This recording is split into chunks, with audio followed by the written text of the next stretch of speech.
بسم اللہ الرحمن الرحیم۔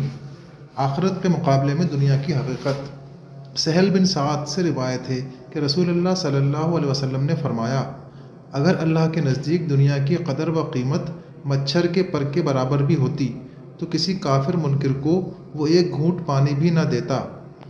تشریح یعنی خدا اور رسول کے نہ ماننے والوں، کافروں، منکروں کو دنیا سے جو کچھ مل رہا ہے اور جیسا کہ دیکھا جا رہا ہے کہ خوب مل رہا ہے، اس کی وجہ یہی ہے کہ اللہ کے نزدیک دنیا نہایت ہی حقیر اور بے قیمت چیز ہے۔